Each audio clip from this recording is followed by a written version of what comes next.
Okay, మీరు ఇంతగా demand చేస్తుంటే మేము మాత్రం ఎందుకు ఆపుతాము? ది ఎవర్ బ్యూటిఫుల్ అనుపమ మీకోసం ట్రైలర్ లాంచ్ నుంచి అసలు స్టేజ్ కూడా ఎక్కనివ్వకుండా అక్కడే ఆపేసి ఎప్పుడొస్తారు అనుపమ అని చెప్పి అడుగుతున్నారు.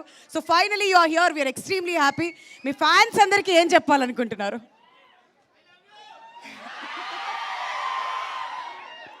ముందుగా అందరికీ నమస్కారం. మీడియా మిత్రులందరికీ చాలా చాలా థ్యాంక్స్ వచ్చినందుకు. అండ్ ఫస్ట్ ఆఫ్ ఆల్ ఒక పెద్ద అపాలజీ, నేను కొంచెం లేట్ అయ్యాను. నేను వేరే షూట్ నుంచి వస్తున్నాను, అందుకే చాలా లేట్ అయ్యాను. I feel very bad. I'm very very very sorry to all of you.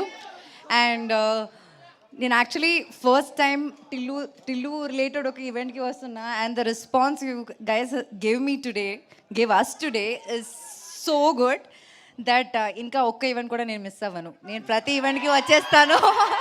I want this love, we all want this love. So ఇంకా మార్చ్ 29th సినిమా రిలీజ్ అవ్వబోతుంది. And we're all very excited. We hope you like the film. And ఇంకా చాలా చాలా upcoming ఈవెంట్స్లో మాట్లాడదాం. So thank you for coming, love you all so much. And okay, ఒక complaint, Lilly పాట play చేస్తుంటే మీకు కొంచెమైనా నా పైన ఇష్టం ఉంటే చూస్తారు కదా, మీరు చూడలేదేంటి? నేను సాడ్ అయిపోయినా, మాట్లాడను కట్టి మీతో. అంటే లిల్లీ డైరెక్ట్గా వచ్చేసరికి మా వాళ్ళకి ఏం చేయాలో అర్థం అవ్వలేదు. ఇటు తిరగమంటే మొత్తం పొద్దు తిరుగు పువ్వులాగా అటు తిరిగారు.